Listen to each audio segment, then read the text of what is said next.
বিভিন্ন অনুসন্ধান থেকে বিভিন্ন তথ্য পাওয়া যাচ্ছে। কেউ বলছেন সচিবালয়ের নথিপত্র ধ্বংসের উদ্দেশ্যে ষড়যন্ত্রভাবে আগুন লাগানো হয়েছে। পরিকল্পিতভাবে এখান থেকে কম করে অলিভারে 200 ফিট করে পূর্বে কিভাবে আগুন যাচ্ছে, এটা পরিকল্পিতভাবে আগুন লাগানো হয়েছে। এর মাঝে ভারতীয় গণমাধ্যম প্রকাশ করেছে বিস্ফোরক এক প্রতিবেদন, যেখানে শিরোনাম করা হয় ভারতের বিপক্ষে যাওয়ায় বাংলাদেশকে চরম মূল্য দিতে হবে। এবার কুমিল্লায় ভয়াবহ আগুন, আবারও দায় ছুটছে হাসিনার দিকে। আগে ভালো ছিলাম বোঝাতে একের পর এক গভীর ষড়যন্ত্র করে যাচ্ছে হাসিনার দোসররা। রোববার দিবাগত রাত 12টার দিকে অগ্নিকাণ্ডের সূত্রপাত হয় জেলার চান্দিনার মাধাইয়া বাজারে। তারপর থেকে সকাল অবধি দাউ দাউ করে জ্বলেছে শত শত দোকান, বাড়িঘর। এতে অসংখ্য ব্যবসা প্রতিষ্ঠান পুড়ে যাওয়ার সম্ভাবনা রয়েছে। চোখের সামনে একেবারে নিঃস্ব হয়ে গেছে শত শত ব্যবসায়ী। কিভাবে এই আগুন লাগলো, কেউ লাগিয়ে দিল কিনা, বিস্তারিত থাকছে জীবনের কথার এই পর্বে। সে সাথে সচিবালয় আগুনের তদন্ত রিপোর্টের আপডেট জানতে ভিডিওটি দেখে থাকুন শেষ পর্যন্ত। আজকে আমলা বিদ্রোহ নিয়ে কথা বলবো, তো তার আগে একটু পিছন থেকে শুরু করতে হবে অফিসার্স ক্লাব থেকে। এই ক্লাবটা একটা সরকারি সম্পত্তি এবং রাষ্ট্রীয় অর্থে পরিচালিত সামাজিক প্রতিষ্ঠান। এটা বহু বছর ধরে একটা নির্দিষ্ট গোষ্ঠীর নিয়ন্ত্রণে ছিল, যারা ক্লাবটাকে আওয়ামী লীগের দলীয় আড্ডাখানায় পরিণত করছিল। বিগত 15 বছরে এই সমস্ত কর্মকর্তা শুধু ফ্যাসিবাদ প্রতিষ্ঠার মাধ্যমে নিজেদের অপকর্ম সীমাবদ্ধ রাখেনি, তারা ভয়াবহ দুর্নীতিতে আকুণ্ঠ নিমজ্জিত হয়েছিল। ক্ষমতাসীন দলের সঙ্গে জোটবদ্ধ হইয়া তারা দুর্নীতি এবং লুটপাটের মাধ্যমে বিপুল সম্পদ করায়ত্ত করছে। আমলারা মন্ত্রণালয়ের চিফ অ্যাকাউন্টস অফিসার হওয়ার কারণে সকল বড় বড় দুর্নীতিতে তারা বাগাইছে সিংহভাগ অর্থ, এখনো তারা বাগায়। এর বাইরে এই ধরনের কর্মকর্তাদের অতি উৎসাহের বিষয় ছিল গুম, খুন, গুরুতর জখম, অসংখ্য মিথ্যা মামলা এবং বিরোধী মতাবলম্বীদের দমনমূলক অপকর্ম। মত প্রকাশের স্বাধীনতাকে হরণ করার ক্ষেত্রে তারা ফ্যাসিস্ট চেতনার প্রতীক হয়ে উঠছিল। এই লোকগুলা ক্ষমতাসীন গোষ্ঠীর সক্রিয় অংশ হিসেবে কাজ করছে এবং খুনি হাসিনার ফ্যাসিবাদী নীতির অগ্রগামী সৈনিক ছিল। দুঃখজনকভাবে 5ই আগস্টের ছাত্র জনতার রক্তক্ষয়ী বিপ্লবের পরও এই সমস্ত অপরাধীদের চিহ্নিত করে জবাবদিহিতার আওতায় আনা সম্ভব। আসসালামু আলাইকুম দর্শক, নতুন একটা সংবাদে আপনাদের আবারও স্বাগতম। দর্শক, বর্তমান বাংলাদেশের যে রাজনৈতিক অবস্থা এবং যে প্রেক্ষাপট চলছে তারই আলোকে কয়েকটি ভিডিও নিয়ে আপনাদের সামনে হাজির হয়েছি। দর্শক, ভিডিও শুরুটা দেখে হয়তো বুঝতে পেরেছেন আজকের খবরটা কতটা গুরুত্বপূর্ণ হতে চলেছে। তাই যারা ভিডিওটি অন করেছেন তারা না টেনে পুরো ভিডিওটি দেখতে থাকুন, তাহলে মূল বিষয়টি বুঝতে পারবেন। দর্শক, আর যারা এখনো আমার চ্যানেলটি সাবস্ক্রাইব করেনি তারা দয়া করে চ্যানেলটি সাবস্ক্রাইব করুন। তো দর্শক, বেশি কথা আর বলবো না, চলুন ফিরে যাই আজকের নতুন খবরে। দেখি কি আছে আমাদের তাজা খবরে, চলুন।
না। শেখ হাসিনা সরকার পতনের পর বাংলাদেশ ভারতের প্রতি সংঘাতমূলক অবস্থান গ্রহণ করেছে বলে দাবি ভারতীয় সংবাদ মাধ্যমের। এছাড়া পাকিস্তানের সাথে বাংলাদেশের সম্পর্কের উন্নতি হওয়ায় বাংলাদেশকে নিয়ে ভারতের উদ্বেগ আরও বাড়তে থাকে। এর মাঝেই ভারতীয় গণমাধ্যম প্রকাশ করেছে বিস্ফোরক এক প্রতিবেদন, যেখানে শিরোনাম করা হয় ভারতের বিপক্ষে যাওয়ায় বাংলাদেশকে চরম মূল্য দিতে হবে। প্রতিবেদনটি নিয়ে বিস্তারিত জানাচ্ছেন ইশতিয়াক হোসেন। সাবেক প্রধানমন্ত্রী শেখ হাসিনা ক্ষমতাচ্যুত হওয়ার পর নোবেল বিজয়ী ডক্টর মোহাম্মদ ইউনূসের নেতৃত্বে গঠিত হয় অন্তর্বর্তী সরকার। এরপরই ভারত বাংলাদেশ সম্পর্ক সর্বকালের সর্বনিম্ন পর্যায়ে পৌঁছেছে। দুই দেশের টানাপোড়েন রাজনীতি থেকে শুরু করে প্রভাব ফেলছে ব্যবসায়িক খাতেও। অন্যদিকে ইসলামাবাদের সাথে ঢাকার সুসম্পর্কে উদ্বিগ্ন ভারত। তাই তো দেশটির গণমাধ্যম একের পর এক ভিত্তিহীন মিথ্যা সংবাদ প্রচার করেই যাচ্ছে। এবার সেই ধারাবাহিকতা বজায় রেখে হুমকির সুরে দেশটির স্থানীয় গণমাধ্যম India.com প্রকাশ করেছে নতুন এক প্রতিবেদন, যেখানে সরাসরি ভারতের বিপক্ষে যাওয়ায় বাংলাদেশকে চরম মূল্য দিতে হবে বলে উল্লেখ করা হয়। প্রতিবেদনটিতে চরম মূল্য কিভাবে ও কেন দিতে হবে সে বিষয়েও জানানো হয়। এশিয়ায় ভারতই বাংলাদেশের দ্বিতীয় বৃহত্তম বাণিজ্যিক আমদানি রপ্তানির দেশ। চাল, গম, পেঁয়াজ, রসুন, চিনি, তুলা, পরিশোধিত পেট্রোলিয়াম, ইলেকট্রনিক্স, প্লাস্টিক এবং ইস্পাতের মতো বিভিন্ন প্রয়োজনীয় জিনিসের জন্য নয়াদিল্লির উপর অনেকটাই নির্ভরশীল বাংলাদেশ। প্রতিবেদন অনুযায়ী 2022-23 অর্থবছরে ভারত ও বাংলাদেশের মধ্যে মোট দ্বিপাক্ষিক বাণিজ্য হয়েছিল 16 বিলিয়ন মার্কিন ডলারে। বাংলাদেশের টেক্সটাইল শিল্পের কথাও উল্লেখ করা হয় প্রতিবেদনটিতে, যেখানে দাবি করা হয় বাংলাদেশের টেক্সটাইল সেক্টরও ভারতের উপরই নির্ভরশীল। এই নির্ভরশীলতাকে তুলে ধরে প্রতিবেদনে বলা হয়, ভারত যদি সবকিছু রপ্তানি বন্ধ করে দেয় তাহলে বাংলাদেশের অর্থনীতি পঙ্গু হয়ে পড়বে, যা বাংলাদেশের জিডিপিতে বিরূপ প্রভাব ফেলবে। আর এসবের মাধ্যমেই অর্থনীতিকে ভেঙে দিয়ে ভারত বাংলাদেশকে চরম মূল্য পরিশোধ করতে বাধ্য করবে বলে জানায় India.com এর প্রতিবেদন। এছাড়া বাংলাদেশ ও পাকিস্তানের সম্পর্ককে খোঁচা দিয়ে বলা হয়, প্রয়োজনের সময় বাংলাদেশ পাকিস্তানকে পাশে পাবে না। ভারতের গণমাধ্যমে প্রকাশিত এই প্রতিবেদনে যে সকল পরিকল্পনার কথা উল্লেখ করা হয়েছে তার কিছুটার সত্যতা বিগত দিনে ভারতের কার্যক্রমেও ফুটে ওঠে। কেননা ইতিমধ্যে দিল্লির অটো পার্টস ব্যবসায়ীরা বাংলাদেশে গাড়ির যন্ত্রাংশ রপ্তানি বন্ধের ঘোষণা দিয়েছে। এবার কুমিল্লায় ভয়াবহ আগুন, আবারও দায় ছুটছে হাসিনার দিকে। আগে ভালো ছিলাম বোঝাতে একের পর এক গভীর ষড়যন্ত্র করে যাচ্ছে হাসিনার দোসররা। রোববার দিবাগত রাত 12টার দিকে অগ্নিকাণ্ডের সূত্রপাত হয় জেলার চান্দিনার মাধাইয়া বাজারে। তারপর থেকে সকাল অবধি দাউ দাউ করে জ্বলেছে শত শত দোকান, বাড়িঘর। এতে অসংখ্য ব্যবসা প্রতিষ্ঠান পুড়ে যাওয়ার সম্ভাবনা রয়েছে। চোখের সামনে একেবারে নিঃস্ব হয়ে গেছে শত শত ব্যবসায়ী। কিভাবে এই আগুন লাগলো, কেউ লাগিয়ে দিল কিনা, বিস্তারিত থাকছে জীবনের কথার এই পর্বে। সে সাথে সচিবালয় আগুনের তদন্ত রিপোর্টের আপডেট জানতে ভিডিওটি দেখে থাকুন শেষ পর্যন্ত। কুমিল্লার চান্দিনা উপজেলার ঢাকা চট্টগ্রাম মহাসড়কের পাশে মাধাইয়া বাজারে ভয়াবহ অগ্নিকাণ্ড ঘটেছে। এতে অসংখ্য ব্যবসা প্রতিষ্ঠান পড়ে গেছে। গত রাত 12টার দিকে আগুনের সূত্রপাত হয়।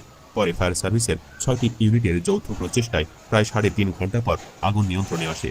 ফায়ার সার্ভিস ও সিভিল ডিফেন্স কুমিল্লার ভারপ্রাপ্ত সহকারী পরিচালক নিউটন দাস আগুন নিয়ন্ত্রণের বিষয়টি নিশ্চিত করেছেন। এই অগ্নিকাণ্ডে বড় ধরনের ক্ষতির আশঙ্কা করছেন স্থানীয় ব্যবসায়ীরা। স্থানীয় সূত্রে জানা যায়, রোববার রাত 12টার দিকে হঠাৎ বাজারের একটি দোকানে আগুন দেখতে পান ব্যবসায়ীরা। কিছুক্ষণের মধ্যেই তা ছড়িয়ে পড়ে পুরো বাজারে। খবর পেয়ে চান্দিনা ফায়ার সার্ভিসের কর্মীরা এসে কাজ শুরু করলেও আগুন ছড়িয়ে নিয়ন্ত্রণের বাইরে চলে যায়।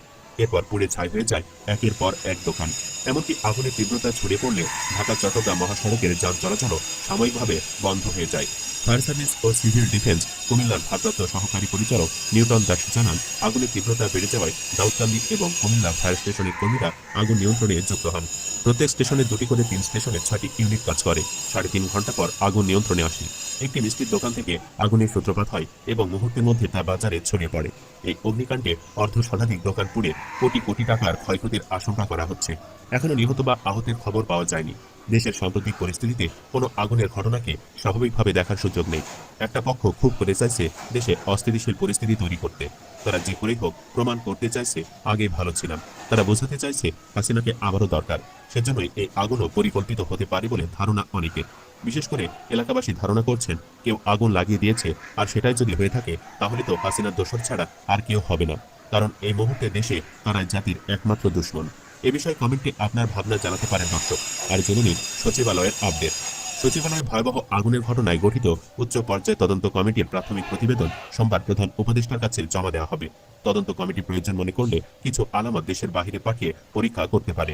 রাষ্ট্রীয় অতিথি ভবন যমুনার সামনে সংবাদ ব্রিফিংয়ে এই তথ্য জানান প্রধান উপদেষ্টার উপ প্রেস সচিব মোহাম্মদ আবুল কালাম আজাদ মজুমদার। প্রধান উপদেষ্টা প্রেস সচিব শফিকুল আলম সহ প্রেস উইং এর অন্য কর্মকর্তারা এ সময় উপস্থিত ছিলেন। উপ প্রেস সচিব আজাদ মজুমদার বলেন, সচিবালয় অগ্নিকাণ্ডের ঘটনায় গঠিত তদন্ত কমিটির প্রধান গতকাল তাদেরকে জানিয়েছেন যে আজ প্রাথমিক প্রতিবেদন প্রধান উপদেষ্টার কাছে হস্তান্তর করবেন। তদন্ত কাজ চলমান। তদন্ত কাজের অংশ হিসেবে তারা প্রয়োজনীয় আলামত সংগ্রহ করেছেন। এর মধ্যে কিছু আলামত দেশে পরীক্ষা নিরীক্ষা করা হয়েছে। তদন্ত কমিটি প্রয়োজন মনে করলে কিছু আলামত দেশের বাহিরে পাঠিয়েও পরীক্ষা করা হতে পারে। সরকারের এমন কথা নিয়েও বেশ সমালোচনা শুরু হয়েছে। তদন্ত প্রতিবেদনও যদি বিশ্লেষণের জন্য বাহিরে পাঠাতে হয় তাহলে কেমনে কি? এই সরকারও কি তাহলে হাসিনার মতোই বাহিরের দেশের উপর নির্ভর করতে চায়? তা না হলে এখনো কেন পরনির্ভরশীলতা দেখানো হচ্ছে? নেটিজেনদের দাবি কোনোভাবেই যেন তদন্ত প্রতিবেদন বিদেশে পাঠানো না হয়। দরকার হলে বিশ্লেষক জন্ম দিয়ে তারপর চূড়ান্ত রিপোর্ট দিক। তবু এভাবে বিদেশের ওপর আর নির্ভরশীল নয়। জন্ম দিয়ে বলতে কথার কথা বলছেন, খুঁজলে অবশ্যই এখনো অনেক যোগ্য বিশ্লেষক পাওয়া যাবে। যাই হোক, একটি ভালো খবর যে অনেক বলাবলির পর আগুনের ঘটনার পর সচিবালয় নিরাপত্তার ব্যবস্থা জোরদার করা হয়েছে। গত 25 ডিসেম্বর রাতে আগুন লাগার পর গতকাল রবিবার ছিল প্রথম কর্মদিবস। এদিন উপদেষ্টা সচিব ও সংস্থা প্রধান ছাড়া অন্য কারো গাড়ি সচিবালয়ে প্রবেশ করতে দেওয়া হয়নি। অতিরিক্ত সচিব থেকে নিচের দিকের কর্মকর্তারা প্রবেশ পথে গাড়ি ছেড়ে দিয়ে পরিচয়পত্র দেখিয়ে ভেতরে প্রবেশ করছেন।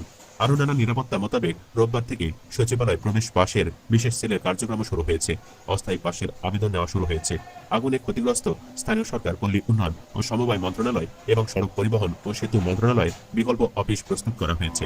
ঢাকা দক্ষিণ সিটি কর্পোরেশনের নগর ভবনের 13, 14 ও 15 তলায় স্থানীয় সরকার ও পল্লী উন্নয়ন বিভাগ এবং রেল ভবনের 10 তলা সড়ক পরিবহন ও সেতু বিভাগের কার্যক্রম চলছে। রোববার থেকে কাজ শুরু হলেও কিছু সংস্কার কাজ শেষে আজ সোমবার থেকে মন্ত্রণালয় দুটির কাজ পুরোদমে শুরু করার কথা জানিয়েছেন সংশ্লিষ্ট কর্মকর্তারা।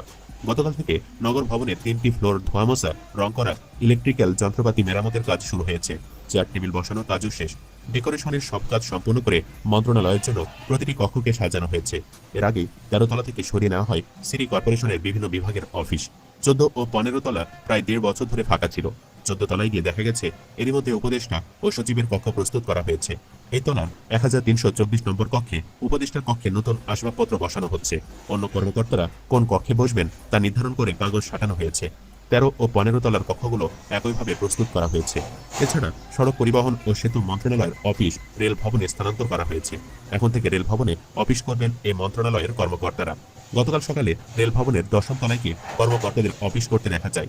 তবে 10ম তলায় রুমগুলো পুরোপুরি ঠিক না থাকায় এখনো অর্ধেকের বেশি কর্মকর্তা কক্ষ পাননি। 10ম তলায় ফ্লোরগুলোর টাইলস লাগানোর কাজ চলছে। কিছু জায়গা রুমগুলোতে এখনো দরজা লাগানো হয়নি। মূলত এই ভবন এতদিন খালি পড়েছিল, যার জন্য নতুন করে অনেক কিছু করতে হচ্ছে।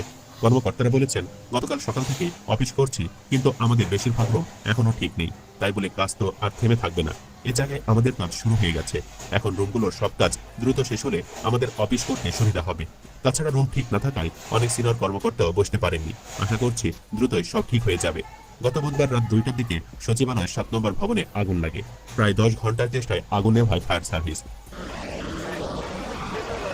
আগুনে 7 নম্বর ভবনের 6, 7, 8, 9 এই 4টি তলা ক্ষতিগ্রস্ত হয়। এর মধ্যে 8ম ও 9ম তলায় ক্ষতি হয়েছে বেশি। সেখানকার অধিকাংশ নথি পুড়ে গেছে।